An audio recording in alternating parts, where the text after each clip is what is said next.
So let's begin by settling the body, adopting a stable, comfortable, upright position serviceable for meditation.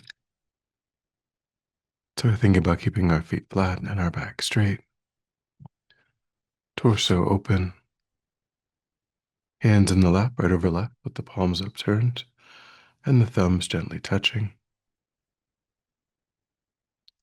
Our eyes are gently closed or slightly open, making sure we let in enough light to remain alert. And try to maintain an awareness of not slouching, not leaning. And also let go of any unnecessary tension or rigidity in the body. Relaxing into a stable, comfortable, upright position, just allowing the body to fall into place.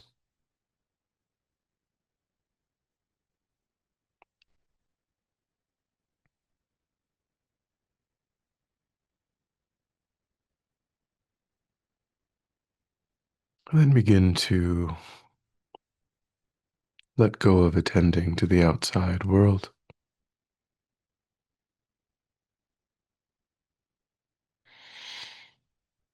allowing sights and sounds to be as they are without investigation, constraining your awareness just to the body and mind.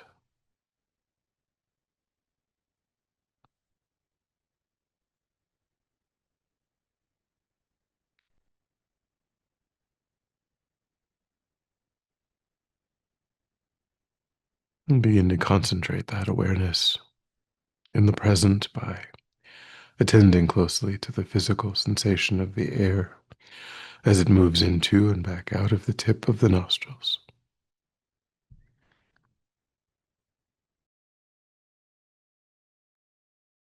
Giving yourself the instruction to notice quickly when anything other than that one physical sensation is arising in the mind, and then without judgment or frustration to lift your awareness up from those distractions and to place it gently but firmly again and again on the breath.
And when the mind feels more calm, we generate a broad, altruistic motivation for our time. So we take a moment to rejoice that we've woken up yet again in a perfect human rebirth with all of its freedoms and endowments.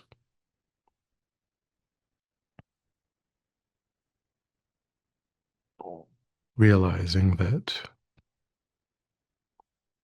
if we were to construct the kind of life that would be the most well suited to making spiritual progress,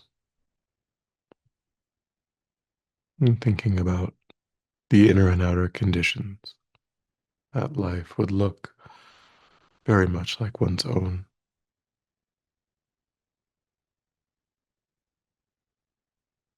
Understanding that we possess all of these necessary inner and outer conditions, and generate a resolve not to waste this life, not to be overly focused on material pursuits and temporary, fleeting sensory experiences,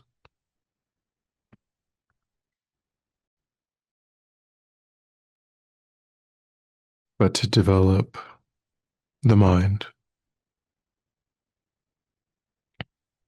to tap into our potential,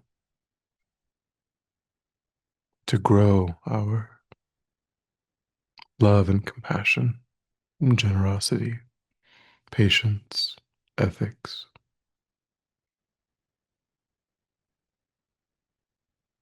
to become truly beneficial, wish fulfilling for sentient beings who have been so kind.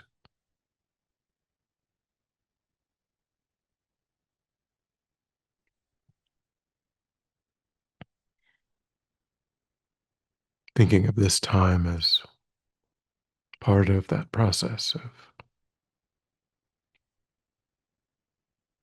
tapping into our potential for the purpose of being of benefit to sentient beings.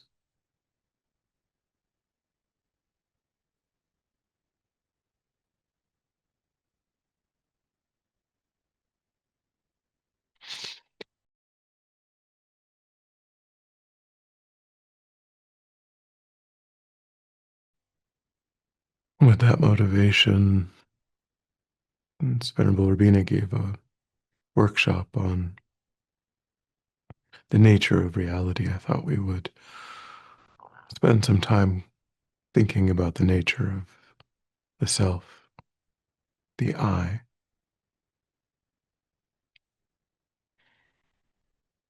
So begin this contemplation by trying to remember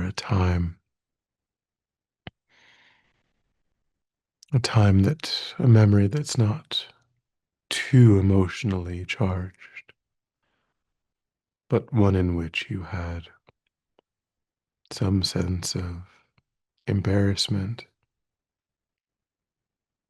or a fear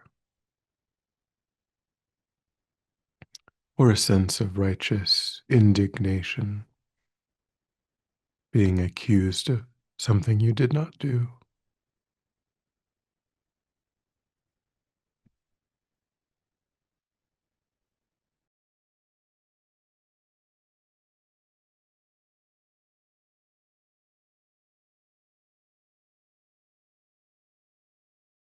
And as you replay this memory, try to become aware of how solid, how strongly your sense of a separate ego identity is.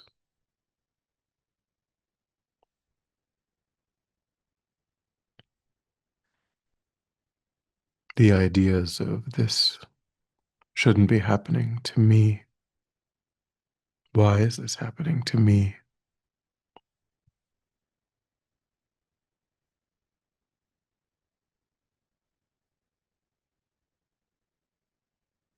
The strong boundary that arises between yourself and others, the environment.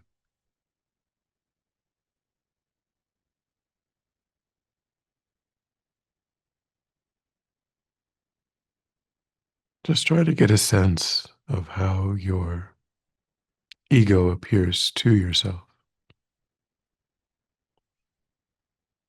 how it seems so solid, so findable.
And then the question becomes, if this appearance is valid, then it ought to be findable. I ought to be able to search for the cause of this experience. And that cause ought to be singular, as the appearance to the mind is singular, monolithic, separate.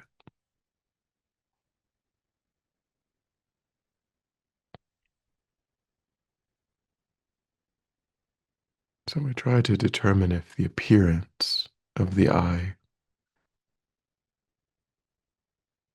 is really valid.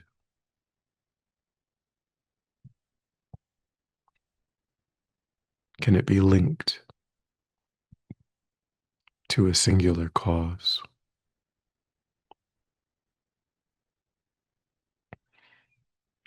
So we think it could be that the eye is findable in the body.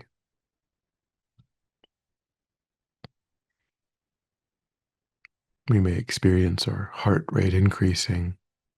We may sweat. We may feel nauseous in these memories of the strong eye arising. So we think it may be findable in the body.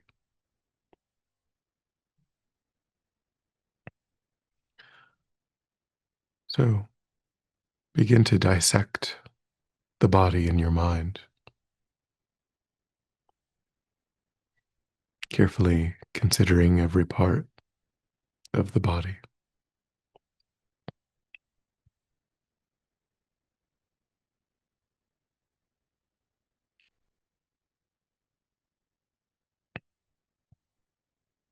Of all of the thousands of discrete parts,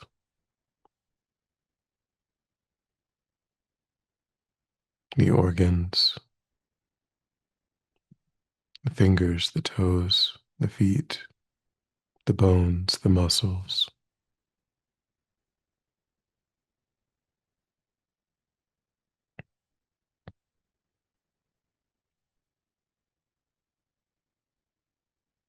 Is it true that there's a part of the body that, if we lost or was damaged, we would say that I'm someone else?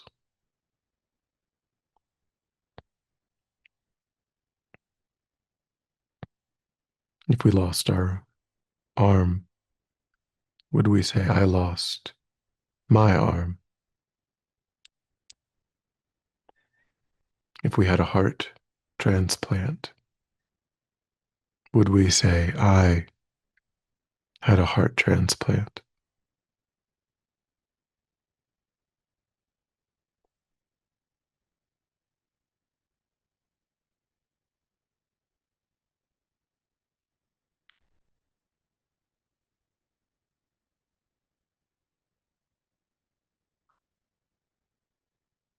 And dissecting the mind in this way,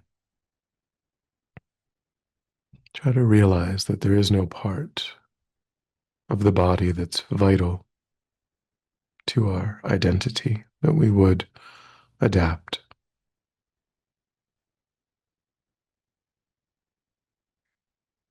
And changes in the body would be seen as happening to the eye, which means the body can't be the singular source of the experience of the eye.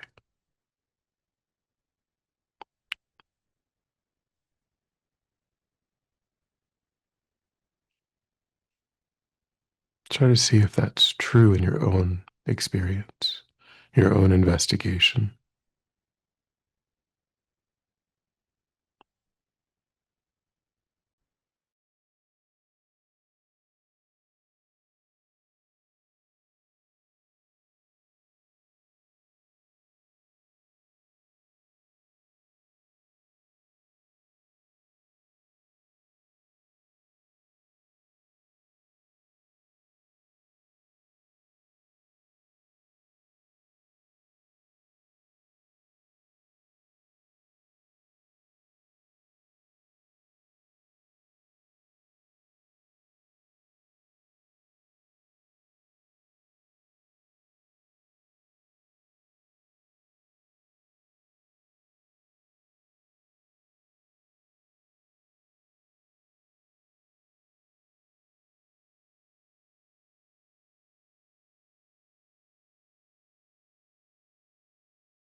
We may think that the I is findable in the mind. We say things like, I am angry, I am happy, I am sad. But the mind is a constantly changing river of mental events, thoughts, feelings, memories, plans. So, which thought, which feeling is the I?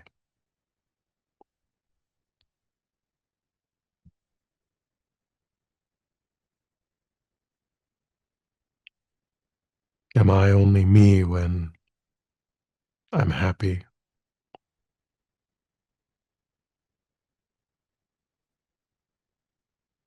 or sad or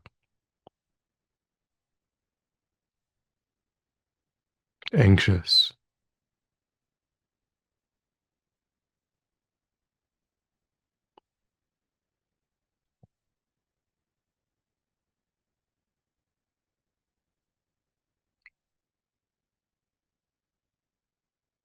Would we not have many I's, many me's, given the extreme diversity of mental experience?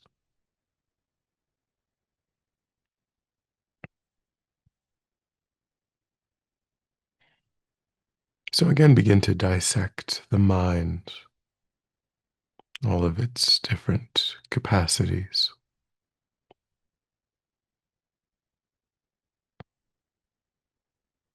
and see if you can find a singular cause of the ego. It doesn't depend upon anything else. It resides solely in the mind.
Having looked for the origin of the I in the body and the mind,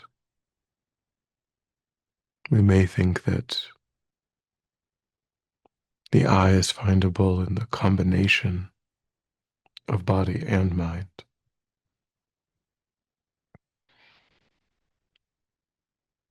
But there are times when we are having purely mental events, and the I is arising, like a daydream.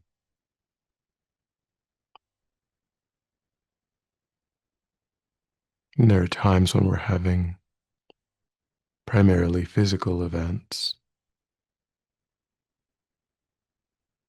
and the I is arising.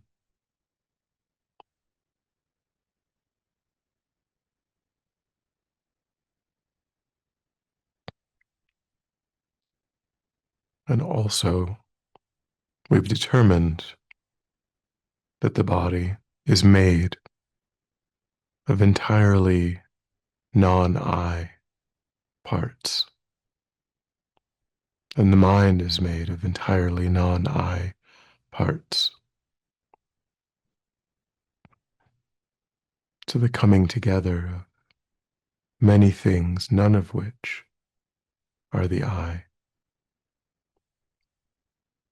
can't function as the singular cause of the experience of I.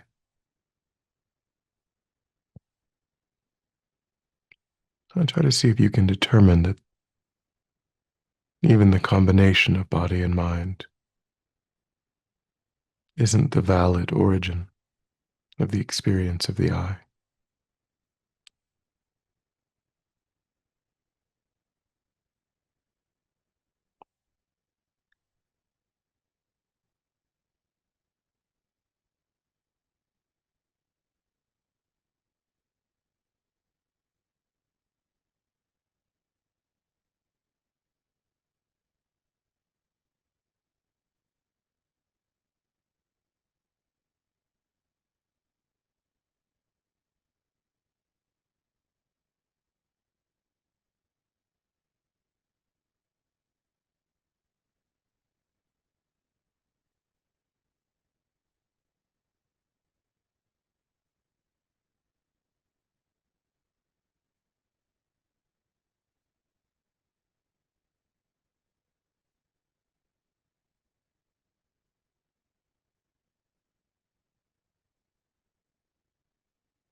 We may think that the I is completely separate from body or mind.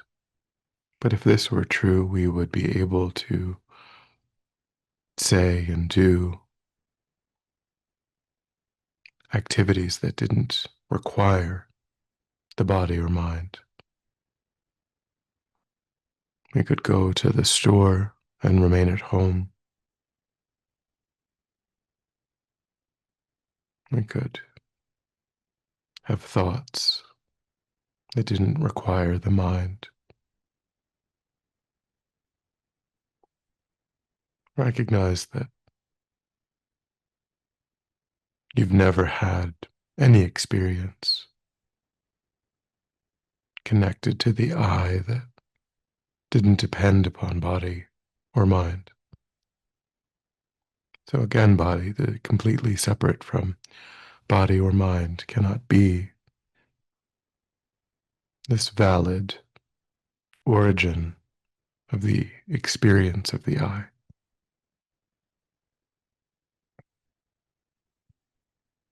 To try to recognize that you've looked in all of the places that this valid origin could be found in the body, in the mind, in the body and the mind, and completely separate from body and mind,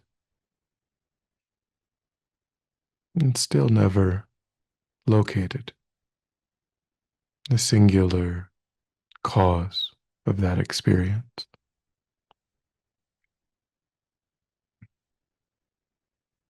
So try to rest in that experience of the unfindability of the experience of the ego, that open, spacious awareness.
And then when you're ready, we'll come back together.